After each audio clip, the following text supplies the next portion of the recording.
Matthieu chapitre 4, à partir du verset 17, nous parle du commencement du ministère de Jésus et de la vocation des 4 disciples. Et nous disons au verset 17, « Dès ce moment, Jésus commença à prêcher et à dire, « Répentez-vous, car le royaume des cieux est proche. » Comme il marchait le long de la mer de Galilée, il vit 2 frères, Simon appelé Pierre et André son frère, qui jetaient un filet dans la mer, car ils étaient pêcheurs. Il leur dit, « Suivez-moi, et je vous ferai pêcheurs d'hommes. » Aussitôt, ils laissèrent les filets et le suivirent. De là, étant allés plus loin, il vit 2 autres frères, Jacques, fils de Zébédée, et Jean, son frère, qui étaient dans une barque avec Zébédée, leur père, qui réparait leurs filets. Il leur appela, et aussitôt, ils laissèrent la barque et leur père, et le suivirent. Marc chapitre 2, verset 17, 13 à 14 nous dit, Jésus sortit de nouveau du côté de la mer.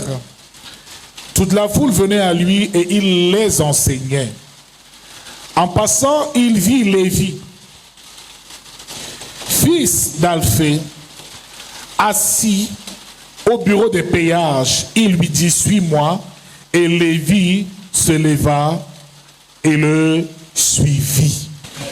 Bien-aimés dans le Seigneur, ces 2 textes nous parlent ici de la rencontre de Jésus et des disciples.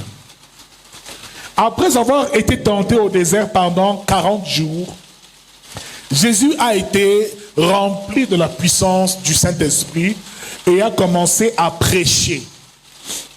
Nous savons bien que Jésus, c'est après avoir été tenté au désert qu'il a commencé à prêcher, à guérir les malades. Mais avant de commencer son ministère, il a fait des rencontres. Bien-aimés dans le Seigneur, dans notre vie en tant qu'enfant de Dieu, les rencontres divines sont importantes. Il y a des personnes sans lesquelles tu ne peux jamais accomplir ta destinée sur cette terre. Et lorsque Dieu décide d'accomplir son projet parfait dans ta vie, il envoie toujours un homme à ta rencontre. Donc, Dieu ne tombera pas du ciel pour nous bénir. Il touchera toujours quelqu'un qui sera ici l'instrument par lequel tu pourras entrer dans ta bénédiction. Et ce jour est le jour d'une rencontre. Je prie ce matin que le Seigneur cette année te fasse faire de bonnes rencontres. Parce qu'il y a des rencontres qui élèvent et il y a des rencontres qui abaissent. L'ennemi sait très bien que s'il veut que ta destinée soit hypothéquée, il organisera des mauvaises rencontres. Et il y a parfois des femmes qui ont des vies gâchées parce qu'un jour de leur vie, elles ont rencontré le mauvais homme et leur vie est devenue un enfer. Ma prière, c'est que nous fassions de bonnes rencontres. Jésus est allé à la rencontre de Simon. Il est allé à la rencontre de Simon. Il est allé à la rencontre de Jean et Jacques.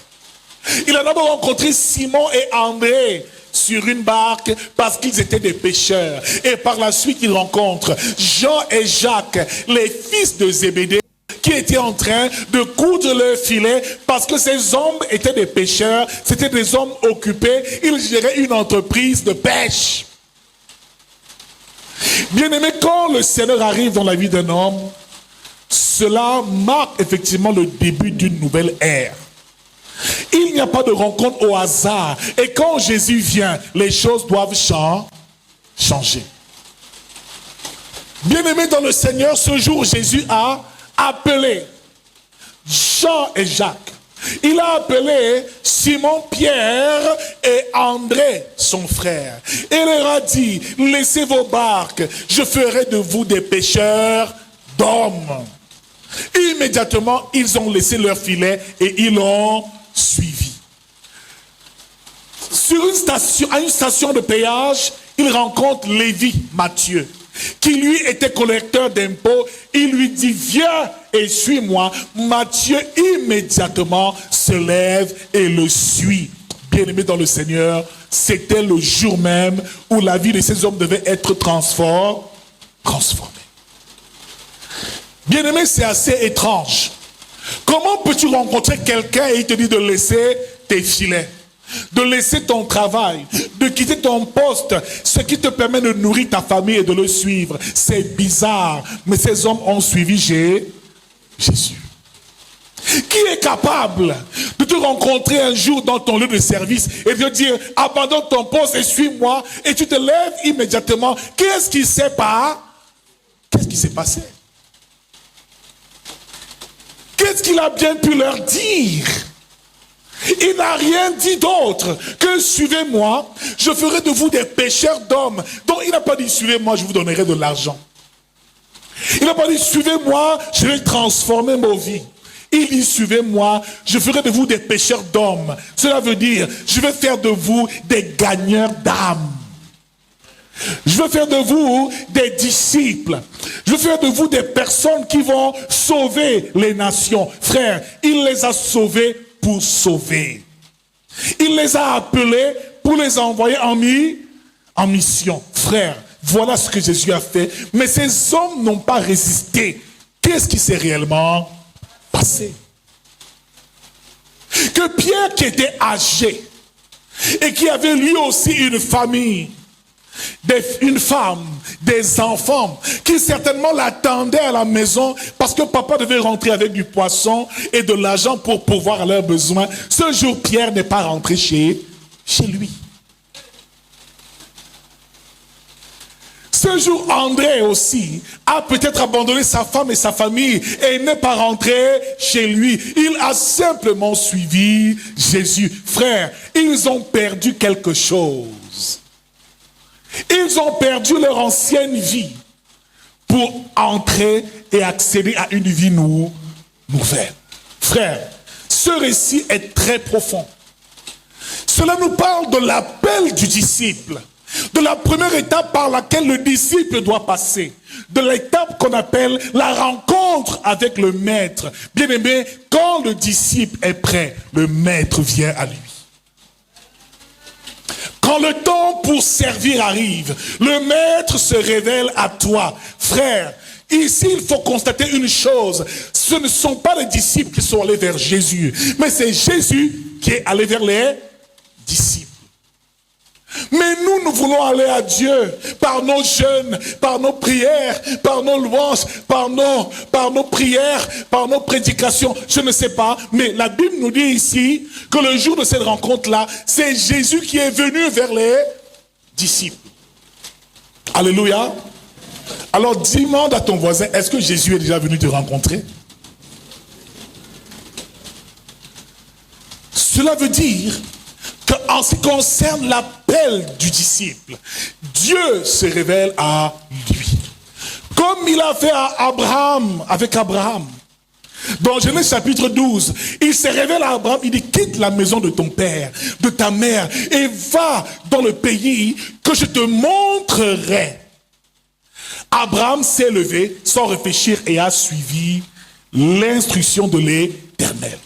Comme il a rencontré Moïse dans Exode chapitre 3, à partir du verset 1. Moïse qui était en train de conduire le troupeau de son beau-père, Jéthro, quand il est apparu à Moïse, sous la forme d'un buisson ardent, un buisson qui ne se consumait pas. Et l'Éternel parle et dit, ôte les chaussures de tes pieds, car cette terre est une terre sainte. Frère, ce jour, Dieu est allé à la rencontre de Moïse. Bien-aimé, David était le fils d'Isaïe de Bethléem. Et il était en brousse en train de paître le troupeau de son père. Lorsque Samuel est venu avec la corne, oindre David au milieu de ses frères, bien-aimé, Dieu l'a cherché et Dieu l'a trouvé. Dans tous ces récits, C'est Dieu qui vient à la rencontre de son serviteur. C'est Jésus qui vient à la rencontre de son disciple. Frère, c'est un jour spécial, un jour de rencontre où le Seigneur te visite et ta vie doit être transformée. Bien-aimé, ce jour, la vie de ces hommes a été totalement bouleversée. Et Dieu s'est révélé à eux. Sur le chemin de Damas, dans Actes chapitre 9, la Bible déclare que Jésus apparaît à Paul, Saul de Tarse, et lui dit: pourquoi me persécutes-tu? Ce jour, les yeux de Paul ont été aveuglés. Pendant 3 jours, il ne voyait plus rien. Il s'est prosterné devant Jésus et a commencé à le servir. Mon frère, ma soeur, pour que tu sois un disciple, la première étape, c'est l'étape de la rencontre avec ton maître. Nous avions dit ici la dernière fois que le disciple-là, c'est la formation des disciples. Et dans Matthieu 28, au verset 19 à 20, il dit: et faites de toutes les nations des disciples, et baptisez-les au nom du Père, du Fils et du Saint-Esprit, et enseignez-leur ce que je vous ai prescrit. Frère, l'étape du disciple-là est une étape importante, parce que Jésus n'appelle pas des chrétiens, il appelle des disciples.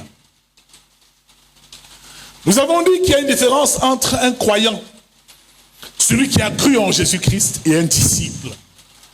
Mais ma prière ce mois, c'est que le Seigneur appelle un disciple au nom de Jésus.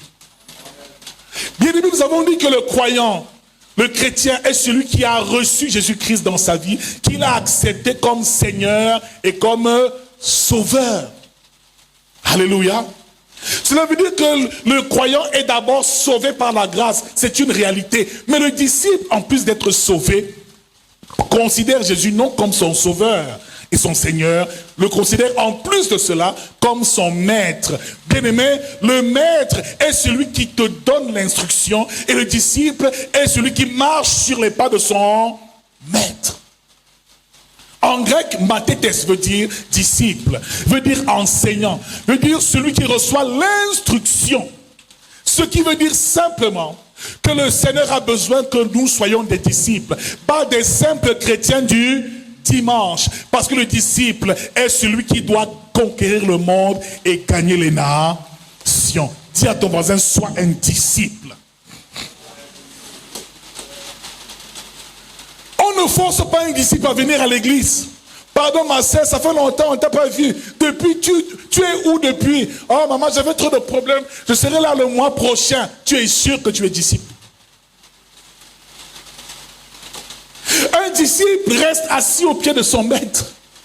Le disciple est prêt à toutes les épreuves, est prêt à mourir, à le suivre partout. Frère, est-ce que tu es sûr que tu es réellement un disciple du Seigneur Jésus-Christ? Parce que ces hommes, lorsqu'ils ont rencontré Jésus, ils ont renoncé à tout, à leur ancienne vie. Et Jésus le dit encore: celui qui veut être mon disciple doit renoncer à lui-même, se charger de sa croix et me suivre.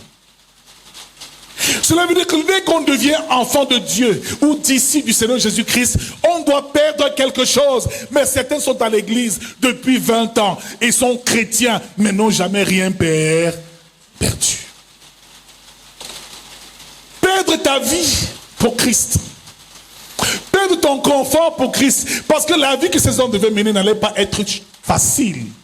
Ils allaient être persécutés et il a bien prévenu que vous serez haïs à cause de moi. On vous persécutera, on vous livrera dans les tribunaux. Vos frères vont vous condamner. Mais sachez une chose, c'est qu'en toute chose, lorsque vous serez devant le tribunal, le Saint-Esprit parlera à votre place. Il les a préparés à une vie d'épreuve, comme tout disciple. Mais nous chrétiens ici, on n'aime pas souffrir. On n'aime pas les épreuves. On n'aime pas les tribulations. Non, quand il y a une épreuve qui passe, c'est le diable qui nous persécute. Dis à ton voisin: sois un disciple. Cesse de pleurer. Mets-toi au travail. Et sers Jésus-Christ. Le disciple doit servir son maître. Il doit le servir fidèlement. Jusqu'à ce qu'il dise: bon et fidèle serviteur, entre dans la joie de ton maître. Le disciple, quand il devient disciple, ne vient plus recevoir. Il vient donner ce qu'il a reçu de Dieu. Frère, Quand un chrétien vient encore à l'église pensant que c'est pour recevoir les bénédictions, ce n'est pas encore un disciple, c'est encore un simple croyant. Le disciple est engagé à l'œuvre de Dieu. Le disciple sert son maître. Le disciple agit et œuvre pour que le royaume de Dieu puisse s'étendre. Mon frère, ma soeur, ma prière ce matin, c'est que nous soyons des disciples au nom de Jésus-Christ. Alléluia. Comment faire pour recevoir cet appel? Qu'est-ce qui a fait que Jésus appelle Pierre, appelle André, appelle Jean et Jacques? Qu'est-ce qui a motivé Jésus? Comment Dieu fait-il pour se révéler à son serviteur? Et la plupart des personnes qu'il dérange dans l'église sont celles qui n'ont jamais été visitées par Dieu.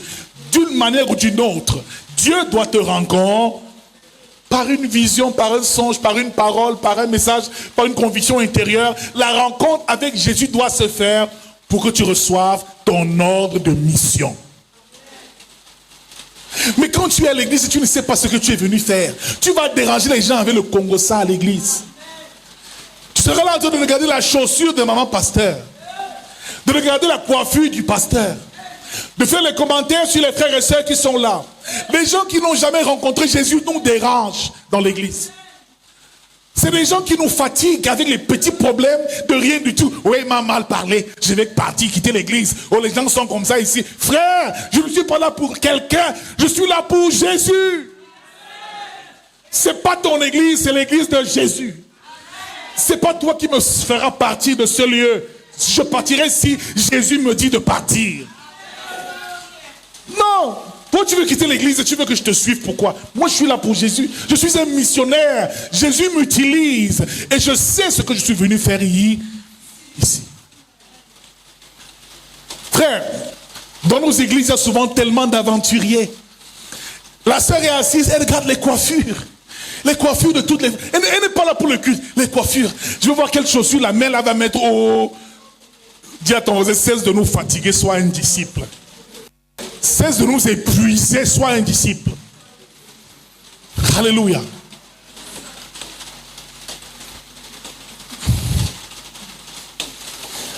Alors, la première chose qui a permis, la première condition pour cette rencontre avec Jésus. Pourquoi Jésus est allé vers Pierre? Pourquoi est-il allé vers André? Pourquoi est-il allé vers Jean et Jacques, les fils de Zébédée?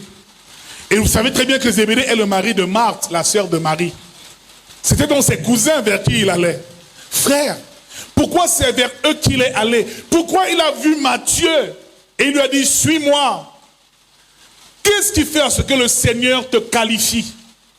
Qu'est-ce qui fait à ce que le Seigneur te choisisse? Pourquoi est-ce qu'il est allé vers eux? Quelles sont donc les conditions pour la rencontre avec le Maître? Frère, tu peux être à l'église pendant 30 ans, mais jamais être disciple de Jésus-Christ. Tu peux être pasteur, mais ne pas être un disciple de Jésus-Christ. Il ne faut pas te tromper. Alléluia. Tu peux être évangéliste et ne même pas être disciple de Jésus-Christ. Tu peux chanter à l'église les chorales, mais tu n'es pas disciple. Parce que tu ne t'assieds pas au pied du Maître et tu n'es pas instruit. Tu ne ressembles pas encore à ton Maître. Alors, quelle est la première condition? La toute première, tu vas écrire. Chose qui a fait à ce que les disciples aient été appelés par Jésus. Numéro 1, c'est que les disciples travaillaient. Dis avec moi, ils travaillaient. Les disciples étaient utiles pour leur communauté, pour leur famille, pour leurs parents. Dieu n'appelle jamais quelqu'un qui ne fout rien. Est-ce que je peux choquer quelqu'un ce matin? Dieu n'appelle jamais quelqu'un qui ne fait rien.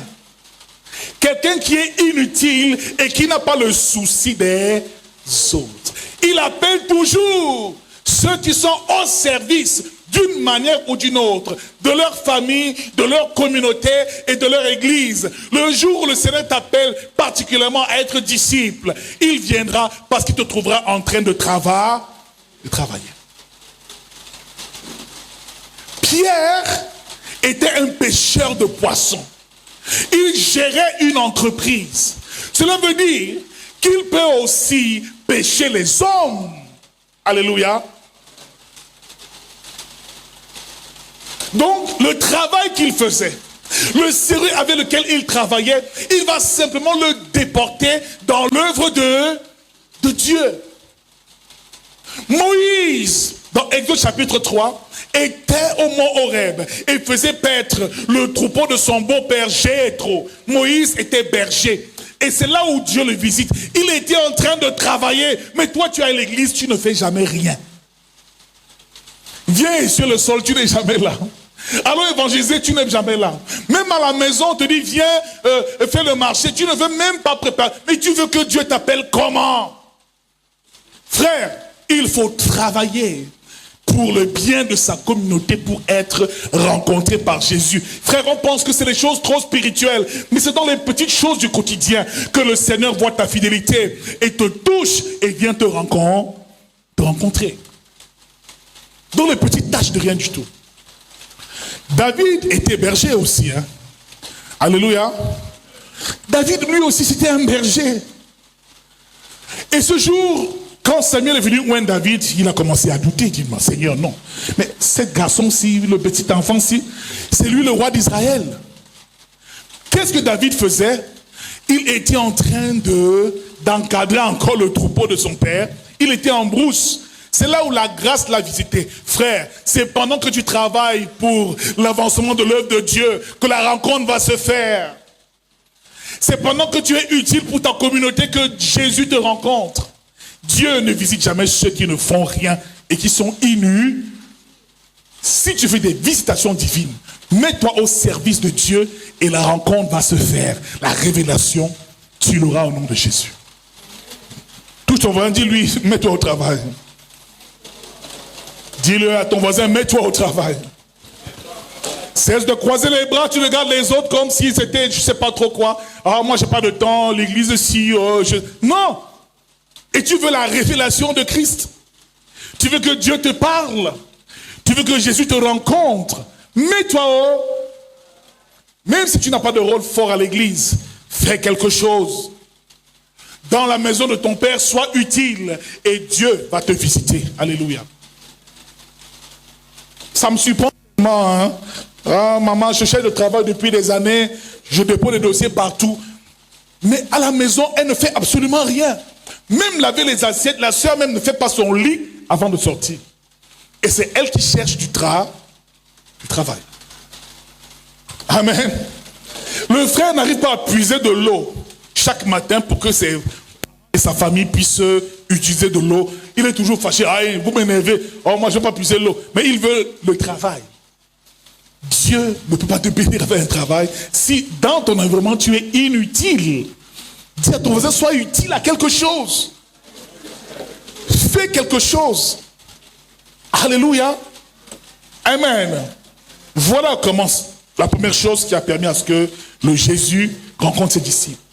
La Bible déclare que dans 1 Roi chapitre 19 au verset 19, le prophète Élie est allé à la rencontre d'Élisée. Élisée, qu'est-ce qu'il était en train de faire? Il labourait le champ de ses parents. C'est là où Élie a lancé son manteau sur lui. Mon frère, que le Seigneur voit en toi le désir de servir les autres. Gère les affaires qu'on te confie avec diligence. Deuxième condition, pour être disciple. Numéro 2, il faut être disqualifié. Amen. Il faut être disqualifié. Quelqu'un ne comprend peut-être pas. Dieu rencontre les gens disqualifiés. Dieu rencontre des gens faibles. Dieu rencontre des gens incapables. Dieu rencontre des personnes incompétentes pour accomplir sa mission. Alléluia. Il est donc le Dieu des faibles. Dans Jean chapitre 7 au verset 15, les scribes et les pharisiens disent à Jésus, comment connaît-il les Écritures, lui qui n'a point étudié? Une des caractéristiques de Jésus, c'est que Jésus n'était pas à l'école des scribes et des pharisiens, mais il connaissait parfaitement la parole parce que le Saint-Esprit l'enseignait. Les docteurs de la loi étaient traumatisés par l'enseignement de Jésus parce que lui là, il n'était pas capable. Comment peut-il être un enseignant, lui qui n'a pas étudié les Écritures comme nous pendant des années? Mais il est l'enseignant des enseignants par le Saint-Esprit. Donc, le fait d'avoir fait trop d'études, trop de théologie peut même être un inconvénient si tu veux vraiment être disciple de Dieu. Tu comptes trop sur ta sagesse humaine, plus sur ta sagesse humaine que sur le renouvellement de l'intelligence que le Saint-Esprit nous accorde. Il faut un équilibre. Je te rends grâce, Père, car tu as caché ces choses aux sages et aux intelligents, et tu les as révélées aux petits enfants. Dieu se révèle aux petits enfants, aux gens humbles, aux gens même insignifiants. Jésus prend des pêcheurs, des simples pêcheurs de poissons, et en fait des disciples. Je déclare que cette année, Dieu va te qualifier. Si tu es disqualifié aux yeux des hommes, Dieu va te qualifier. Il ne cherche pas les hommes capables, mais il rend capables les hommes qui le cherchent. Cela veut dire que c'est lui, quand il te rencontre, qui vient te remplir de son onction, de sa connaissance, de sa révélation. Il vient t'équiper. Et tout ce que Dieu a appelé se sentait faible. Moïse a dit à Dieu, non Seigneur, je suis bègue, j'ai la langue embarrassée, ça ne date pas d'aujourd'hui, je ne peux pas aller leur parler, je ne sais pas m'exprimer. Mais Dieu lui dit, j'ai mis ma parole dans ta bouche. C'est quand tu crois que tu es trop qualifié que frère, tu ne l'es même pas. Alléluia.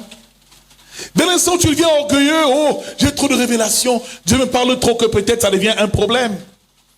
Tout disciple doit être humble. Dieu cherche les hommes humbles qu'il va utiliser, pas les hommes remplis de leur orgueil, de leur connaissance. Les vases trop pleins ne peuvent plus rien recevoir de Dieu. Gédéon, l'ange l'appelle vaillant héros. Dieu l'appelle vaillant héros. Mais il dit non Seigneur, je ne suis qu'un enfant et le plus petit de la maison de mon père.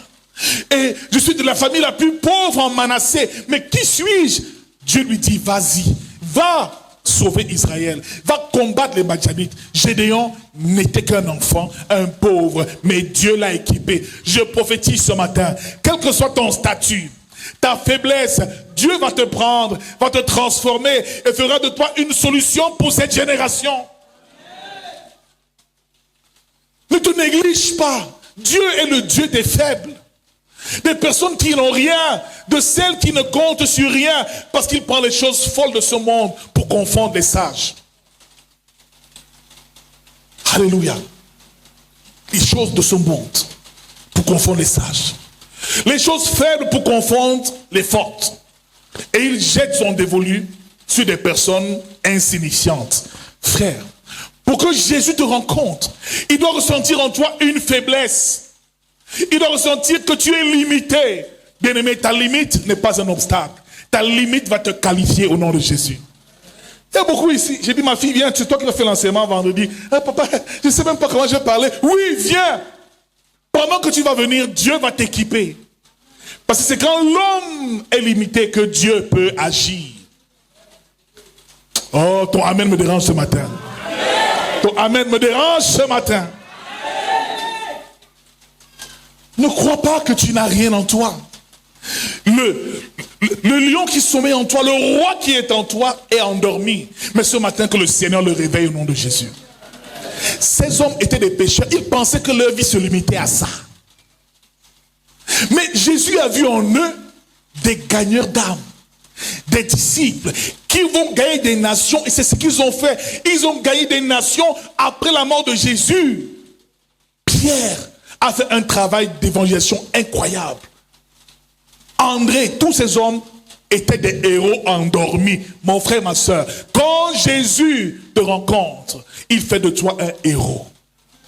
Ne te limite pas à ces petites choses que tu fais tous les jours. Oh, je fais mon petit commerce, je n'ai rien. Mais quand Jésus te visite, accepte l'appel. Et il dit, Seigneur, je vais te servir. Et durant cet appel, il va t'équiper. Alléluia. Bien-aimés, ces hommes, quand ils ont rencontré Jésus, ils l'ont suivi. Pourquoi? Pourquoi ont-ils suivi Jésus? Parce que quand ils ont vu Jésus, ils ont vu la gloire de Dieu. Ils ont vu la grâce qui est habitée parmi les hommes. Ils ont vu le Seigneur des Seigneurs. Ils ont donc honoré la grâce. Bien-aimés, on se soumet à la grâce et on l'honore. Alléluia. Ils ont donné à Jésus une place de choix dans leur cœur. Et voyez-vous une chose, notre réussite est déterminée par la place que nous donnons à Jésus dans nos cœurs. Alléluia. Laissez-moi vous dire une chose. Dans Jean chapitre 2, la Bible nous fait comprendre à partir même du verset 1 qu'il y avait des noces à Cana. C'est le premier miracle de Jésus. Marie, sa mère, était invitée à ce mariage. Jésus aussi était invité à ce mariage. Mais il y a eu un problème. Le vin a commencé à manquer. Et si vous savez quoi? Quand le vin a commencé à manquer, Marie, la mère de Jésus, est allée vers son fils. Lui dire que le vin vient à manquer. Pourquoi me suis-tu? Mon heure n'est pas encore venue. Jésus ne voulait pas. Mais quand Marie a dit une chose, elle a appelé l'ordonnateur du mariage. Elle leur a dit, faites tout ce qu'il vous dira de faire. Jésus dans ce mariage était un simple pour qu'il fasse le miracle, il devait prendre une place d'honneur, une place royale. Les gens devaient obéir à Jésus. Plus tu honores Jésus, plus il t'honore.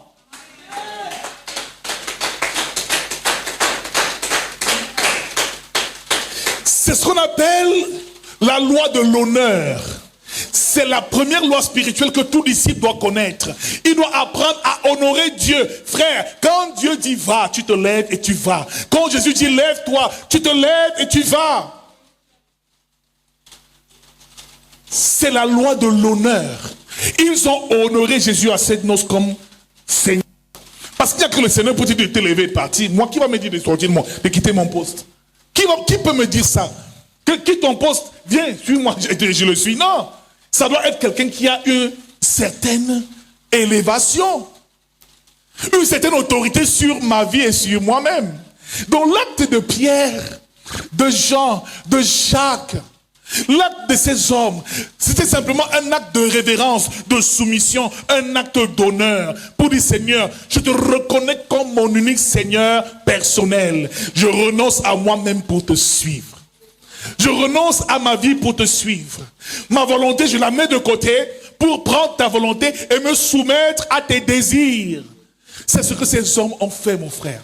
Ils ont honoré c'est la loi de l'honneur. Alléluia. Bien-aimé, la grâce, il faut l'honorer.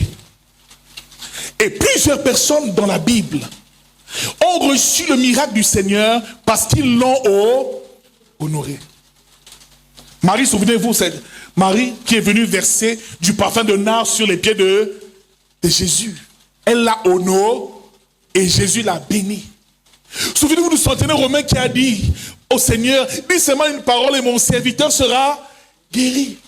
Il a honoré Jésus. Bien-aimé, la gloire qu'on reçoit, les bénédictions que l'on reçoit sont proportionnelles à l'honneur que nous rendons à notre Dieu. À la façon dont nous voyons notre Seigneur, dont nous le percevons et à la place que nous lui donnons dans notre cœur. Est-ce que Jésus pour toi est un simple invité? Est juste quelqu'un pour... Est-ce que pour toi il est l'invité d'honneur? Est-il à la première place dans ton cœur? Est-ce que tes enfants et ta famille n'ont pas la première place dans ton cœur? Dis la vérité. Ferme un œil, regarde ton voisin. Est-ce que les sacrifices que tu fais pour tes enfants, tu fais les mêmes pour Jésus, pour le Seigneur? Soyons sérieux, disons-nous la vérité. Et on se plaint qu'on n'est pas béni. Amen. Si on dit seulement ici que ton enfant est malade, il faut une opération à 2 millions, tu vas t'endetter pour ça, n'est-ce pas? Mais si on te dit que l'église, il faut fermer l'église, il faut 2 millions, je dis, papa, pardon, bénis-moi et j'irai aussi bénir bien-aimé dans le Seigneur. Le problème, c'est la place que nous donnons à Jésus dans nos cœurs. Et ces hommes lui ont donné la première place, l'ont mis au-dessus de tous leurs désirs, de tous leurs besoins et même de leur famille. Matthieu chapitre 10 au verset 37 nous dit, quiconque aime son père ou sa mère, son fils ou sa fille, plus que moi, n'est pas digne de moi. Quiconque ne porte sa croix, ne renonce à lui-même pour me suivre, n'est pas digne de moi. Mon frère, le disciple place Jésus au-dessus de tout. Rien n'est plus grand que mon Dieu. Il honore Dieu. C'est la loi de l'honneur. C'est le premier principe essentiel du disciple. Il fait la volonté de son maître. On va s'arrêter là aujourd'hui. On va compter qui est béni ce matin, qui est vraiment béni ce matin. Alléluia. Maintenant, si je pose la question, qui est disciple ici ce matin? Qui est vraiment disciple de Jésus-Christ ce matin? Ils ne sont pas applaudis pour eux, ils ne sont pas nombreux. Alléluia. Les autres hésitent encore. Amen. Et même maman pasteur, elle veut lever la main, mais elle dit, Seigneur l'a fait là. C'est pas facile. Alléluia. Mais que le Seigneur nous aide ce matin et ce mois à entrer véritablement dans le discipulat au nom de Jésus-Christ. On verra plus tard en profondeur la loi de l'honneur. Mais pour le moment, nous avons compris exactement ce que c'est que réellement recevoir Jésus-Christ dans sa vie, faire la rencontre avec son Seigneur. Qui a vraiment été béni ce matin? Qui est prêt à répondre à l'appel de Jésus ce matin? Alléluia. Qui veut être un vrai disciple ce matin? Alléluia. Donc si tu veux vraiment entrer dans la dimension du discipulat, commence à être utile. Alléluia. Commence à être utile. Mais aussi, donne à Jésus la toute première place. La place d'honneur dans ta vie et dans ton cœur. Amen. Donc si tu es chrétien, et que ton mari, tes enfants, ton argent ont plus de place que Jésus, tu n'es pas encore un disciple. Amen. Si tu n'es pas prêt à tout laisser pour suivre Jésus, à renoncer à certaines choses pour suivre Jésus, tu n'es pas encore un disciple. Mais je te rassure, en étant disciple, tu recevras toutes les bénédictions possibles.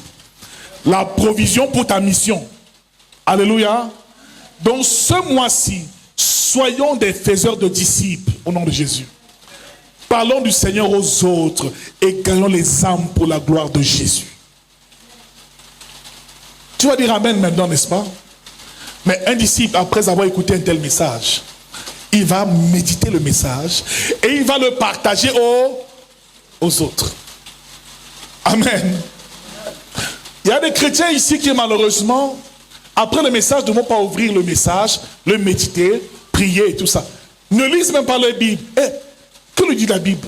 Jean chapitre 8, 32, on le verra par la suite.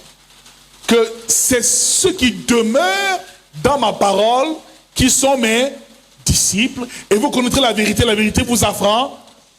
Ça, c'est aussi un autre point important. On le verra plus tard. Être assis au pied du maître, recevoir l'instruction. Donc, dis avec moi ce matin, je veux être un disciple.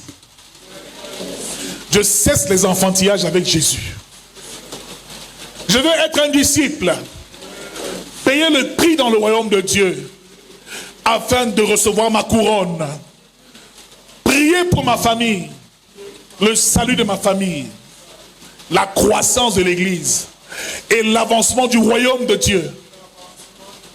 C'est ça le disciple. Il dit, venez, je ferai de vous des pécheurs d'hommes. Combien d'hommes as-tu déjà péché? Combien d'âmes as-tu déjà gagné? Donc la grandeur du disciple est déterminée par le nombre d'âmes qu'il a déjà sauvées. Combien, même tes enfants, tu n'arrives pas à les sauver. Alléluia. Que Jésus nous aide ce matin. Même ton mari, il doit être gagné. Nos familles doivent toutes être gagnées. Tout chrétien qui est un disciple est un mission ce matin. Dimanche prochain, ne viens plus seul. Dis à ton voisin, je te connais. Tu passes souvent avec ta grosse Bible devant le boutiquier, devant la femme du callbox sans lui dire, maman viens. Tu as même un problème, viens, on va prier pour... Je te connais. J'ai ma copine, c'est mon amie intime, c'est elle n'est jamais venue ici. Dis à ton voisin, feu. Moi, mes amis sont ceux qui ont la crainte de Dieu. Hein. Je n'ai pas des amis au hasard. Alléluia. Et si je deviens ami avec toi, c'est parce que je dois te gagner. Mais certains ici, là, on les a plutôt gagnés. Elle t'amène dans les boîtes de nuit, elle t'amène au bar. Toi, tu es avec elle tous les jours. Mais quand tu viens, on va à l'église, elle dit non, pardon, maman, va faire tes choses là, on se voit. Ah, quand tu termines, viens me voir, on va sortir. Donc, en fait, c'est même elle qui t'a converti, c'est pas toi qui l'as converti. Donc, ce matin, sois gagneur d'âme. Tout ce mois-ci, et chaque parole est prophétique. Si tu as ce souci-là, tu verras ton ministère prendre de l'envol. Tu verras tes projets prendre de l'envol. Parce que c'est l'ordre que Jésus nous a donné à nous tous, à toute l'église.